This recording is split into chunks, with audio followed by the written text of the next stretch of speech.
Welcome to the Gay Buddhist Forum, where teachers from all schools of Buddhism offer their perspectives on the Dharma and its application in modern times, especially for LGBTQI audiences.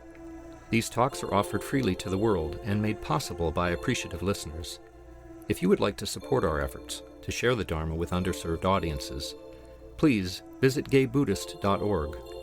There you can donate, find a list of upcoming speakers, or enjoy many hundreds of these recorded talks dating back to 1996. And if you're new today, I'm not quite sure how we handle this. We don't want to point you out right at the first, so we'll all say our names and then a little later Is that what we said? That's what we do. Yes. My name's David. I'm Justin. Jack. Clint. Terrence. Tomas. Richard. Robert. Lance. Chris. Peter. Paul. Lester. Robert. Lee. Martin. Daniel. Michael. Vincent. Steak. John. Mike. Yes, and if you're new, could you raise your hand if this is your first time today? We'll make a special effort to welcome you a little later too. Great. Tomas and John. Okay, our speaker today and his guest, I don't know, but he'll introduce you, right? The two speakers. I have Julian Butler. That's me, yeah. He's a 42-year-old gay man who first read the teachings of Adidas Samraj in 1979 and became formally involved in the 1980s when the teaching was becoming established in the United Kingdom. And he's currently head priest at the Mountain of Attention Sanctuary in Northern California. Yeah. Okay, so I'm just thinking. Okay. This is Jonathan Condit, who actually was going to give this talk originally. But that didn't work out. So. Well, we thought it wasn't going to work out, so Julian's here. Right. So I'll talk, but then Jonathan and I will both answer questions, and then you get like two viewpoints, which is always good. So I'll start with a brief recitation.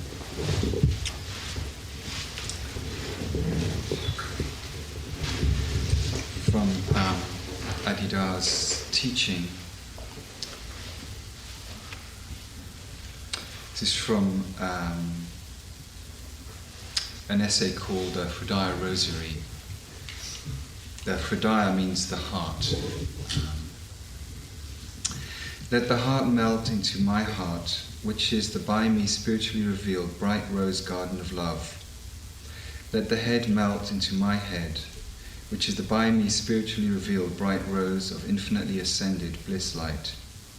Let the total body melt into my divine body, which is the by me spiritually revealed garden air, the fragrant all and all surrounding and all pervading space of equanimity, of pleasure, of delight, of beauty, of joy, of love bliss, of brightness itself.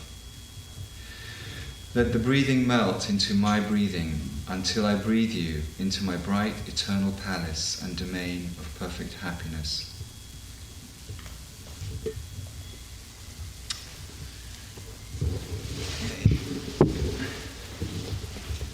So, I'll begin by giving a biographical account of Adidas Samraj. He was born in New York in 1939, and by his own confession, he was born in a condition he called the bright, and he understood that everybody arose in this bright consciousness, but others seemed to be unaware of it. So after a couple of years, as a baby, he decided that he would assume the position that the people around him were in order to find a way out. And he said he was moved by love to do this, love for them, to find out what it was they were doing in the midst of this happiness that he felt was that his experience of our existence was that it was radiantly happy without a problem. So one day he very deliberately took on identified with his body, became the little boy that he appeared to be. And so throughout his life from then on, he would re-experience the bright, and it would remind him of what his state had been at birth and for the first 2 years.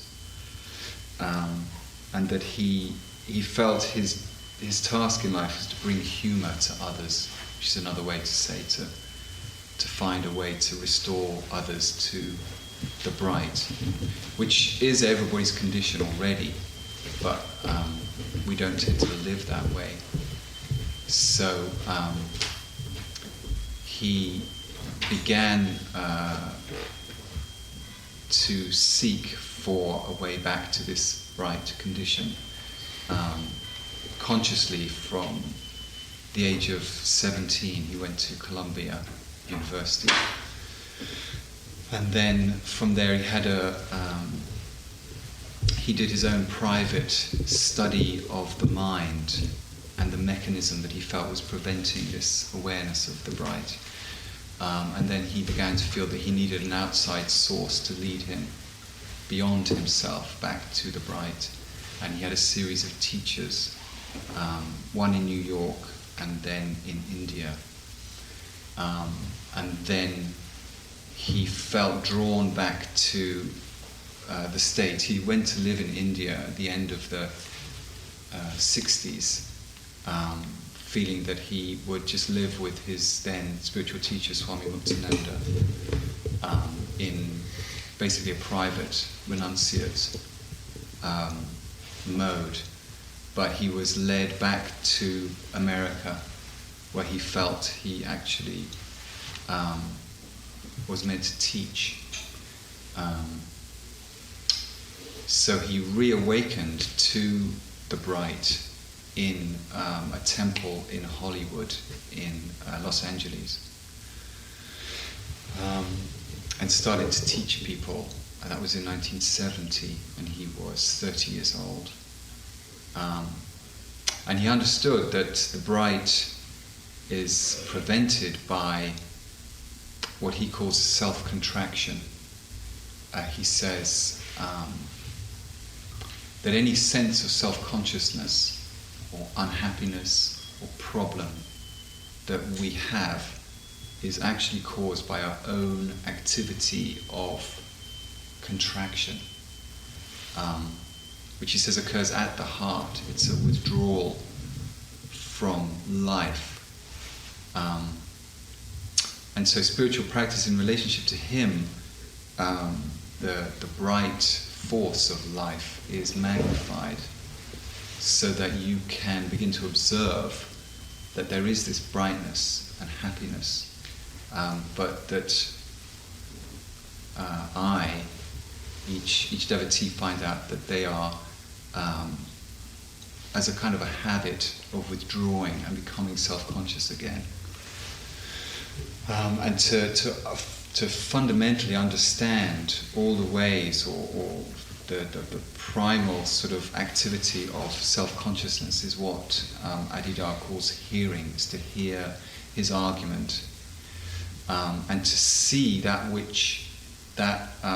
in which all this is occurring, to see the bright, he calls seeing. So the progress is to hear his argument and observe that, yes, my unhappiness is my own activity. It's me withdrawing from life, contracting, and then being able to release that, being free of it, is seeing. So he has now been teaching for 30 years, and there are at the moment only 2 really advanced practitioners who have heard him and seen him. So he is, as I was explaining to Clint, he is perplexed that this should be the case, because he felt that the teaching is so simple. You simply observe that whenever I have a problem, it's me. It's me tending to be in dilemma, to withdraw, to contract. So he is a bit perplexed, and so are we really. And he talked about 2 weeks ago, on the 31st of October. He gathered with devotees and talked to a group of us, which was videoed, just about how much he has struggled to teach us, and that we don't seem to be interested in anything to do with advanced spiritual practice. We seem to be tied to what he calls the earlier stages of life. One of his principal teachings is what he calls the 7 stages of life. So the first 3 stages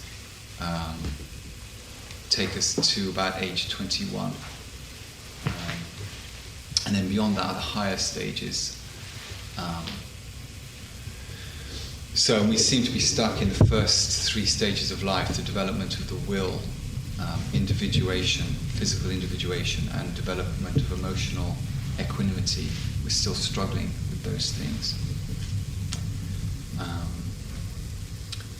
So what I wanted to focus on today in this talk is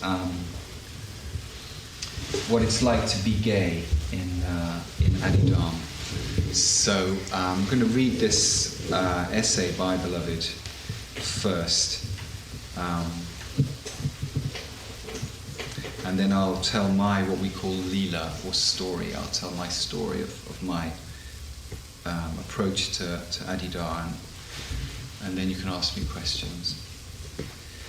A call to freedom of choice in religion and in sexual practice. In scholarly and popular commentaries on religion, it seems that no religion is ever indicated to be among the so-called great religions unless it has, by some historical means, acquired sufficient political power within some large geographical region to enforce its views on the mass population. Indeed, before there was the modern political trend toward the proliferation of pluralistic democracies, religions grew in size and greatness, mainly by political conquest, and not at large by argument, evidence, or proof of truth.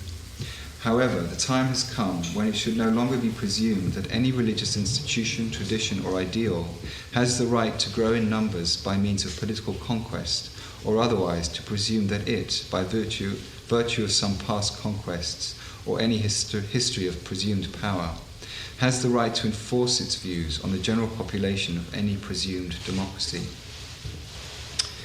Surely the time has passed when any region or domain of pluralistic democracy can be, or ever should be, presumed to be inherently or otherwise necessarily and officially identified with any particular religious institution, tradition, or ideal. Truly, in a democratic society, every human individual must be free to choose his or her own form and manner of religious or otherwise philosophical commitment and practice. And because sexual practice is necessarily based on the particular views associated with one's own religious or otherwise philosophical understanding, every human individual within a democratic society must be free to choose his or her own form and manner of sexual practice and sexual commitment. Particular religious institutions, sects, or communities have the right and the obligation to guide their own adherents relative to what, from the point of view of the particular religious institution, sect, or community, is right practice relative to sexuality and every other aspect of functional, practical, relational, and cultural life. However, a strong objection must be raised whenever any particular religious or otherwise philosophical institution, sect, or community presumes the official right to speak for all members of any general and generally pluralistic democratic gathering, or even the pluralistic all of mankind, and thus presumes the right to universally declare, make, and enforce laws, rules, and principles based on the point of view of some particular institution, sect, or community within the whole. It is appropriate for anyone to comment upon and to work to establish views and principles and practices within his or her own religious sect and tradition. And it is always appropriate for anyone to write about and in general to publicly communicate his or her views on any matters at all. But in a democratic society, it is not appropriate for anyone or any particular tradition, institution, sect, or community to universally establish and enforce laws, rules, and principles that are sectarian or that prohibit universal free choice relative to the basic matters of human functional, practical, relational, and cultural life. In a society in which human beings cannot be legally owned or treated as legal property, sexual relationships should themselves be inherently free of all that is implied by the idea of property. The sanctioning of marriage by the state is basically a device for controlling the transmission of property from generation to generation. The traditional rule and legal expectation of monogamy or of any other sexual arrangement is basically a means for imposing property laws and tax laws upon relationships of sex and love. And additionally, politically powerful religious sects have used sexual rules and laws as a means for imposing their sectarian control on the behaviors of mass populations. Thus, in democratic societies, relationships of sex and love should be set free from state licensing and from the arbitrary sectarian controls, and intimately related individuals should be free to make their own contracts of property or otherwise, to contractually release their relationships from any or all implications of property. It is also clear that human beings must be helped and guided toward greater and greater growth in the ego-transcending process of the potentially 7 stages of life. Therefore, democratic societies should, as a whole, greatly value and allow the cultural and community activities of all particular religious and other general cultural institutions, sects, and groups. And it is only such institutions, sects, and groups, and not the all-inclusive and necessarily non-sectarian democratic state as a whole, that are the right, true, and really effective means for helping and guiding their particular adherents in the basic exoteric and esoteric matters of functional, practical, relational, and cultural practice. It is certainly the case that, for most, but not necessarily all individuals, the true and full requirements, both exoteric and esoteric, of sex and love will themselves, once they are understood and valued, limit sexual activity and sexual relatedness to generally only one partner in any significant period of life, or in many cases even for a lifetime. Nevertheless, the public rule and law of democratic societies should always be one that both permits and honors free choice relative to all sexual and emotional sexual matters, whether heterosexual or homosexual. And all religious and non-religious people should, in every democratic society, always practice public tolerance, respect, and love. Indeed, civilization in its true, free, and democratic sense depends on such freedom, tolerance, respect, and love, and not on the imposition of arbitrary and sectarian ideals, expectations, rules, and laws. And it is only by truly democratic practices of public freedom, tolerance, and love that every human individual can be set free from the political and religious tyrannies of the past. So, I have one more reading, so I'll just do that now, I think. This is an excerpt from a piece called Feel Love's Wound. Love does not fail for you when you are rejected or betrayed or apparently not loved. Love fails for you when you reject, betray, and do not love. Therefore, if you listen to me, and also if you hear me, and also if you see me, do not stand off from a relationship. Be vulnerable, be wounded when necessary, and endure that wound or hurt. Do not punish the other in love. Communicate to one another, even discipline one another, but do not dissociate from one another or fail to grant one another the knowledge of love. Realize that each one wants to love and to be loved by the other in love. Therefore, love. Do this rather than make any effort to get rid of the feeling of being rejected. To feel rejected is to feel the hurt of not being loved. Allow that hurt, but do not let it become the feeling of lovelessness. Be vulnerable and thus not insulted. If you are merely hurt, you will still know the necessity or the heart's requirement of love, and you will still know the necessity or the heart's requirement to love. Those who love are love, and others inevitably love them. Those who seek for love are not themselves active love, and so they do not find it. And even if they are loved, they do not get the knowledge of it. Only the lover is lovable. Therefore, I call and brighten every heart to be as true love is. And my every listening devotee, which is what he calls the beginning devotee, listening to his argument, my every hearing devotee and my every seeing devotee is by me gifted and enabled to realize and thus to really and truly demonstrate this radiant and radiating principle and way of the heart by means of true active and freely deeply attractive love of me, and with real true trust in me, the one who is self-existing as self-radiant love, or the bright itself.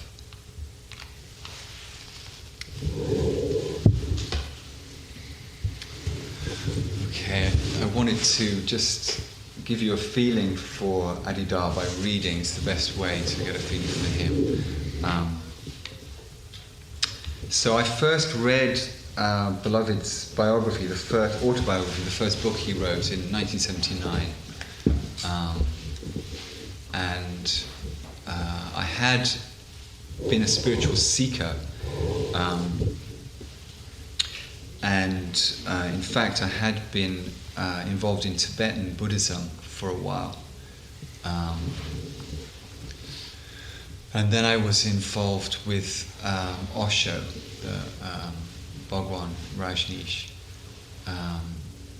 And then I did a lot of therapy.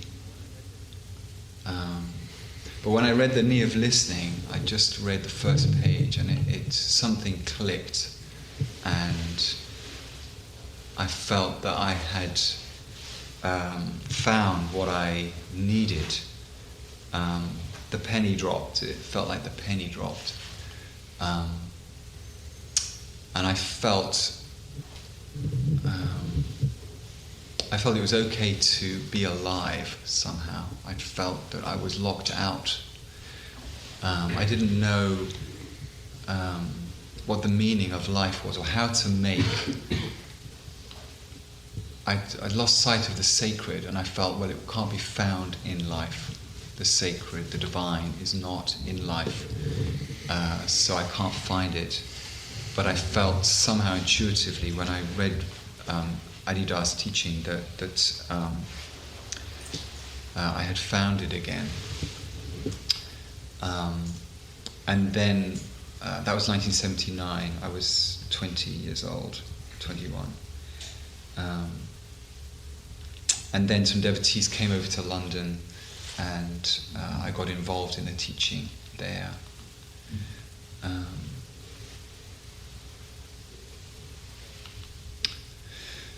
So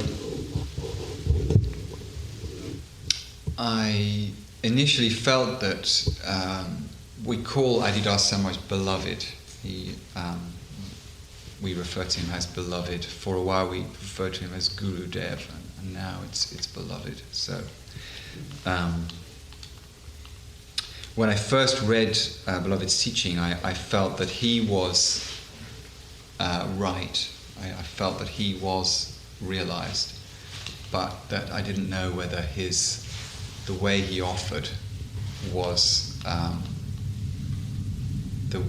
it seemed so difficult that I felt there must be an easier way, or I had my doubts about it.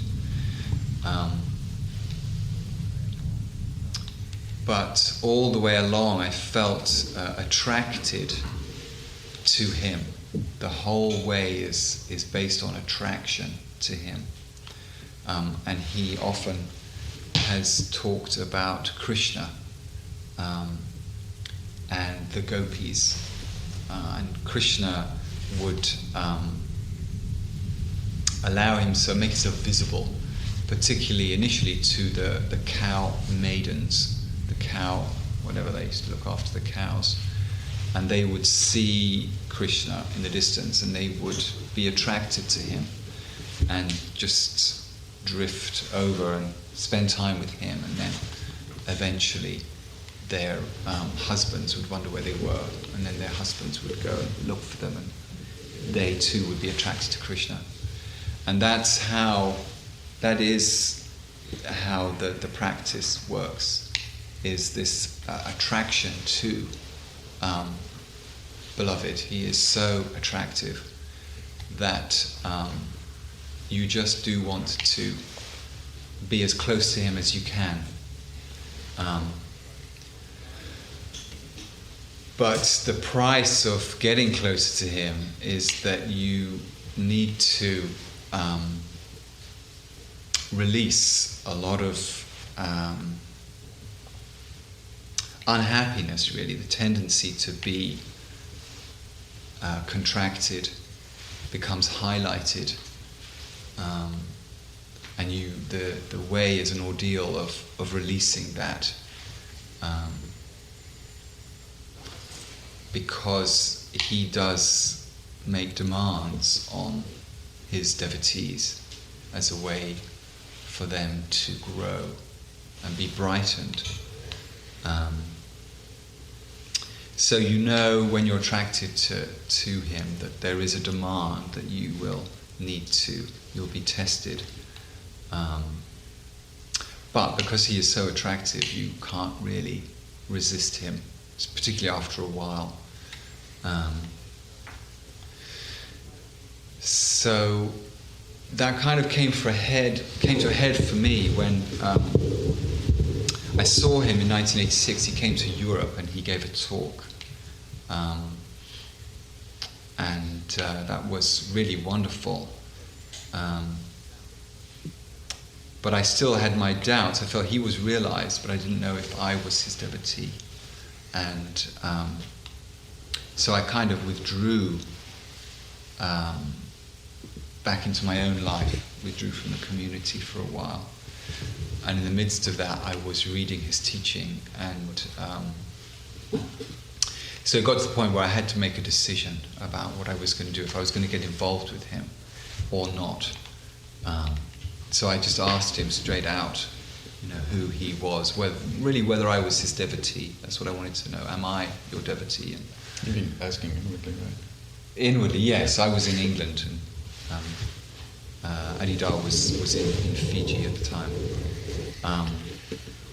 So I just asked, really, and so he showed me instantly, without a doubt, that he was my teacher. As a child, I had prayed to God, so-called. I had prayed to God, this being. And I understood from this revelation that Beloved was actually the one I had prayed to in person. So that was it then. I knew that that I wanted to be involved with Adidar. There was no doubt anymore that was the path to take.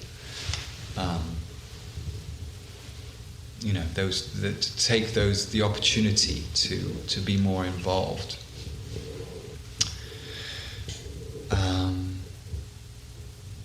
So I did that, and I followed that, just taking the opportunities to get more involved in practice.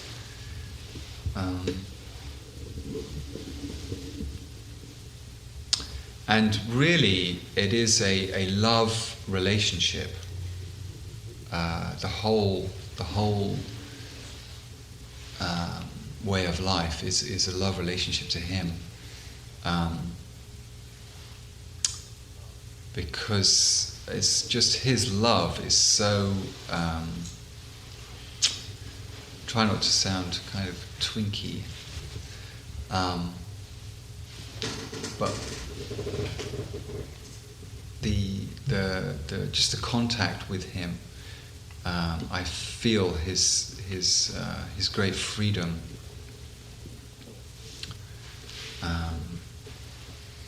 and that he does exemplify the way that he teaches. He is very happy to be around, or even to read his teaching, or to sit in an empowered meditation hall. It's simply true that if I simply give my attention to him, my darkness and difficulty is released, really. If I give him my attention, it is loosed and released, and in exchange I feel brightened and made happy. And that is simply, that's the truth of it, really, is that simple thing, no matter what is going on. Whenever things get difficult, I just go and sit in front of his murti, his picture, which we'd have on an altar in a hall like this. Then I come away feeling, that he has released it, and I feel full of life again. And basically the way of life is simply resort to that fullness and spiritual strength, so much that you become that predominantly becomes your experience, is that feeling of this brightness, and then the tendency to withdraw and contract becomes obvious, so that you can release it even as it's occurring. So you no longer identify with being the one who has a problem, or is seeking, or needs to know something. You're simply happy being what you are, which is consciousness.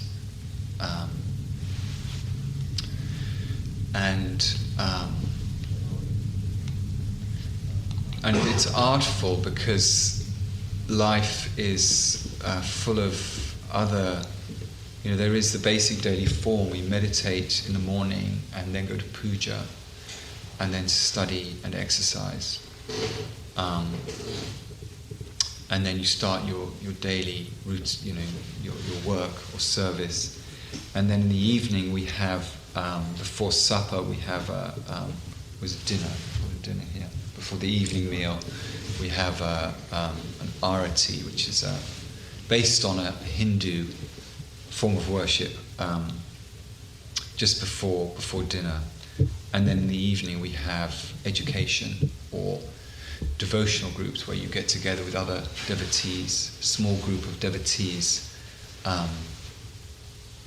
and consider your practice with them. Or you have intimate time with your intimate partner, or just watch a movie with friends or whatever. Then you go to bed and get up the next day and do the same thing. So that daily routine plugs you into his bright, divine force, so that that completely highlights your self-contracting habit or tendency to the point where you can release it. But we tend to allow other things to get in the way of our practice, our resort to him in that form.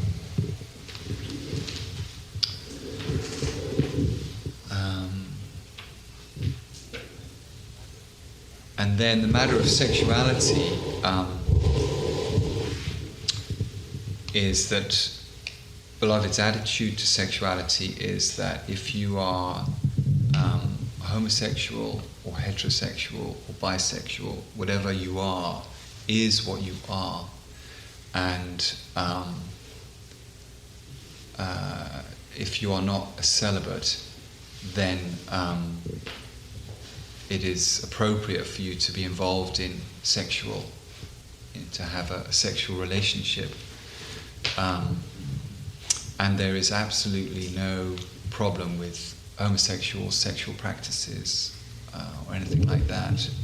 It is the same as heterosexual sexual practice. It's just sex, and it's a bodily need like food, and I find that very liberating, because it is an institutional religion. We have books, very formal teaching, and yet it is also very free, and I like that very much, because as a gay man,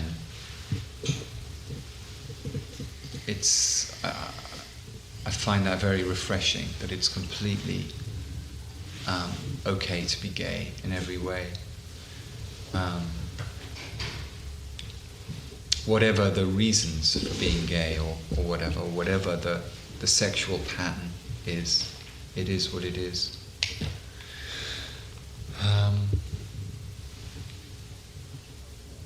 Can I add something, Jimmy? Yeah, sure. Adida actually requires all of us to be clear about our sexuality. So in other words, it's not just like okay to be gay. If that is your nature, it's part of the religious process to actually accept that and get clear about it and release any kind of internalized homophobia that we all have to deal with. So he actually requires us to stop, or not requires, but he points out that we have to stop suppressing ourselves as whatever our sexual orientation may be. And he says there are all varieties of different varieties of bisexuality, different kinds of sexual dispositions, and there's totally no question of right or wrong. It's just a matter of being clear about who you are, and that as a basis for having a sane human life, which is then a basis for real spiritual growth. Because if you don't get clear about it, then you're actually occupied with that rather than with any spiritual process. A lot of your attention is going to that struggle if you don't allow yourself to be clear about it. He once said, there's nothing wrong with homosexuality. What's wrong is the self-suppression that homosexuals or anybody gets involved in. So I think if you have any questions, it's probably the best thing to do next.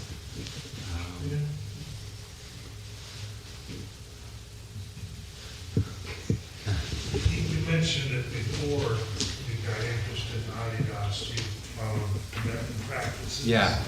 If you have a guru, that would be great. Yeah, well, I took refuge with Dujom Rinpoche. This was 1977. And he was a really wonderful, wonderful teacher. But I found I couldn't really get into the symbols of Tibetan Buddhism. I was basically a Christian as far as symbols went. So after 2 years, he came back to London, and by that time I had stopped practicing. And he said the most important thing is that you basically live a happy relational life. That's the foundation, and then move on to esoteric spiritual practice. And that's what I was just then learning to do. So I felt that was a blessing to actually go back to basics. So it was the symbols that I couldn't, but the people, the teachers that I met were, really wonderful, really. And if I could have maybe had a more direct personal relationship without the symbols, that would have been a different thing.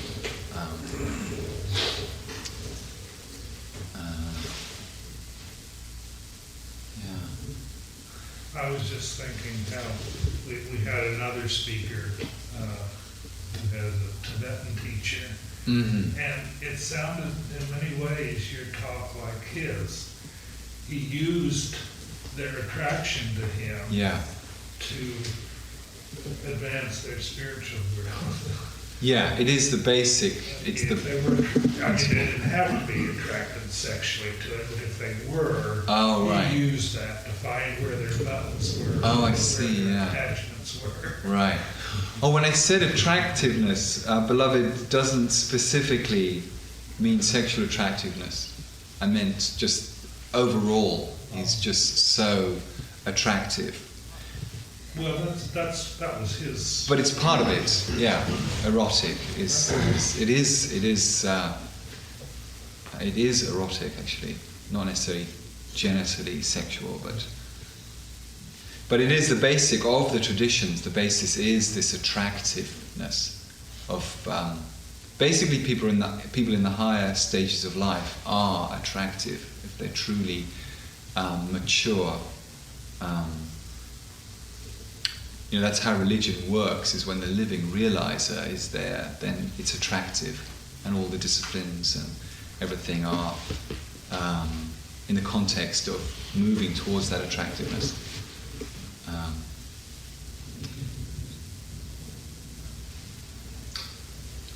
And what I like also is there have been a lot of crazy, wise gurus and teachers and spiritual realizers. But Adida has chosen to use an institutional vehicle, and so it's kind of unique. I'm sure that Jesus was probably a bit crazy, and but the religion that came after him was not really to do with him. But with Beloved, he's deliberately created this institution. But he's also said, tell people I am mad, and tell them I'm a tantric guru. He is so upfront about himself, and he's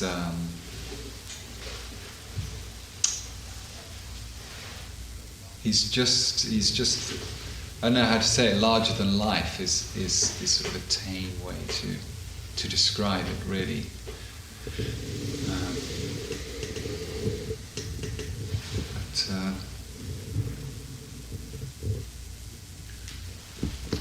Could I ask you a question? Yeah.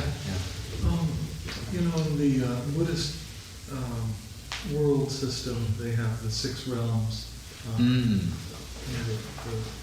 The hell realms, the 2 hell realms, the animal realm, Right. the human realm, and then these 2 realms of gods of various persuasions, the titans, warring with one another, Right. but very powerful. Yeah. And then there's realm of blissful gods. Yeah. Right.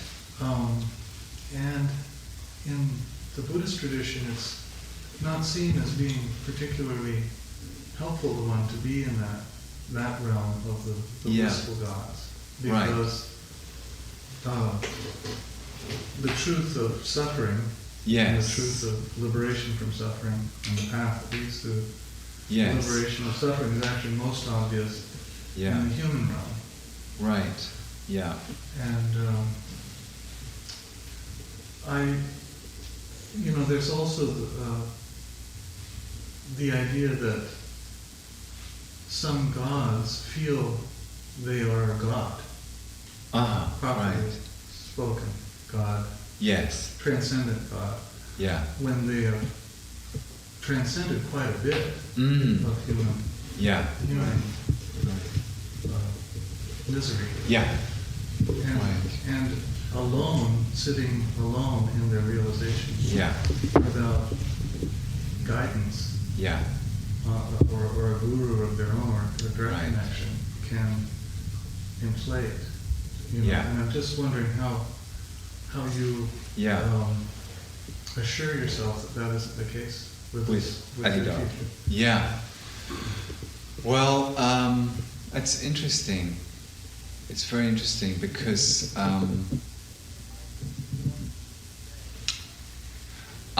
from what you just said, it's interesting because I remember reading that when I was a Buddhist. And one thing I always meant to ask Adida, that in Buddhism it is said, I think, that you can only be liberated in a human body. Is that right? I seem to remember the that. most auspicious, let's say, the most auspicious, Yeah. the most likely. Right. But my understanding of Adida's realization is subjective. So, and it's interesting because in myself, I've experienced some of those realms of like the Titans and the high meditative heavens kind of thing. For instance, Beloved does work with world events, and he says that there are a lot of forces, which I guess would be the Titans. They have power struggles over Earth or parts of the solar system. And when things are difficult in the world, he has to go into seclusion and work. And these world events are often, well, they are a reflection of wars that are happening at a more subtle level between Titans. And I felt that directly in myself. I felt that to be occurring in subtler realms that we're all part of, that we all can become sensitive to. I mean, my feeling is when I asked Beloved who he is, or whether I was his devotee, whether it was right, it was.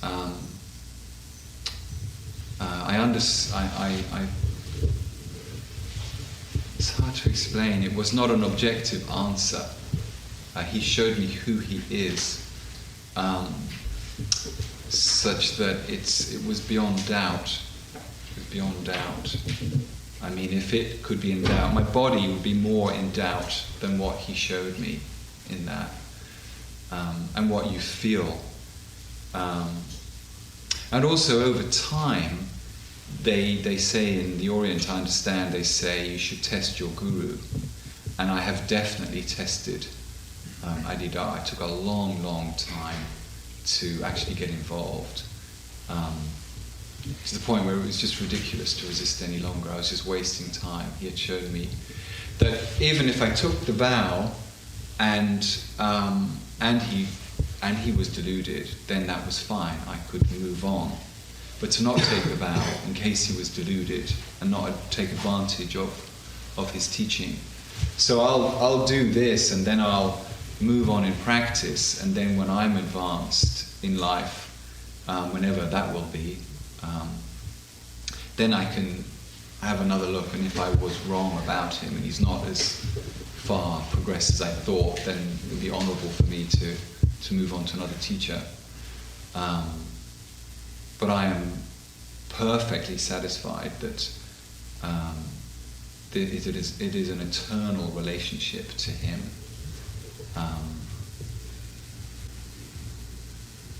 That's my feeling about it.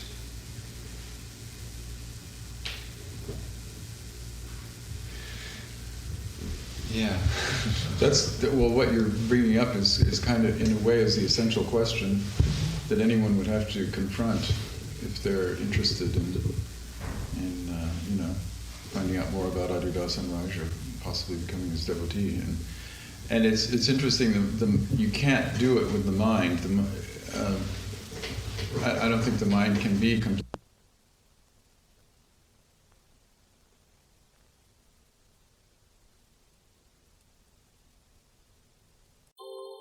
Thank you for listening to the Gay Buddhist Forum. If you would like to hear several new talks per month and be notified of upcoming speakers so you can participate live, please subscribe to this podcast, like us on Facebook, and join our mailing list by visiting gaybuddhist.org.